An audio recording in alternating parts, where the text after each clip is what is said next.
கடுமையான வெயில், மழை, காற்று, புழு பூச்சிகள் என அனைத்தையும் கடந்து நெல்லாக உருவெடுத்த போதிலும் அதனை சந்தைப்படுத்த விவசாயிகள் பெரும் பாடுபடுகிறார்கள். கடலூர் மாவட்டம் குறிஞ்சிப்பாடி வட்டத்தில் குவிந்து கிடக்கின்றன நெல் மூட்டைகள். ஆண்டுதோறும் அரசு மூலம் நேரடி கொள்முதல் நிலையம் திறக்கப்பட்டு விவசாயிகளிடமிருந்து நெல் கொள்முதல் செய்யப்பட்டு வருகிறது. ஆனால் இந்த ஆண்டு 50,000 நெல் மூட்டைகள் கொள்முதல் செய்யப்படாமல் இவ்வாறு குவிந்து கிடக்கின்றன. இந்த பற்றை தான் எங்களுது. நாங்கள் ஒரு மாசமாவே இங்கேயே கிடக்கிறோம். கல்யாணத்தை பார்க்க முடியாமையே வட்டிக்கு வாங்கிட்டு நாங்கள் கல்யாணத்தை பண்ணிட்டு பொண்ணை அனுப்பி விட்டுட்டு இன்னும் நகை போடலை. அவங்க நகை போட்டிங்களான்னு கேட்குறாங்க. இப்போ நெல்லை போட்டுட்டு நாங்கள் இப்போ நகை போடணும், எப்படி போடுறது?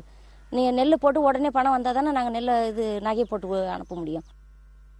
நெல்மணிகளை வளர்த்தெடுப்பதை விட அதனை சந்தைப்படுத்துவதுதான் மிக கடினமான காரியம் என்கிறார்கள் விவசாயிகள்.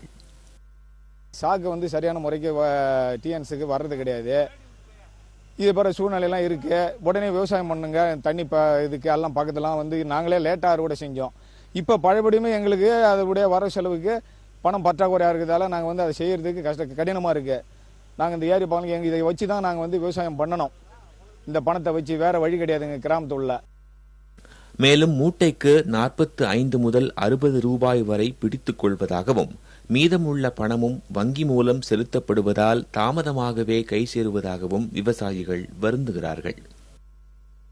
கையில் கொடுத்துருந்தா நல்ல சௌரியமா இருக்கும். பேங்க்ல போறதுனால எங்களுக்கு ரொம்ப சிரமமா இருக்குது. நெல் இன்னும் எடுக்க மாட்டாங்க. 1000 சாக்கு வருதுன்றாங்க, அதை போடுறாங்க, அப்படியே நிறுத்திடுறாங்க.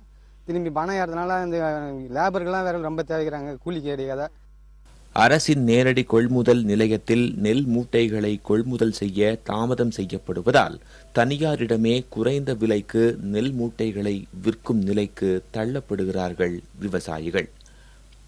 புதிய தலைமுறைக்காக செய்தியாளர் ஸ்ரீதர்.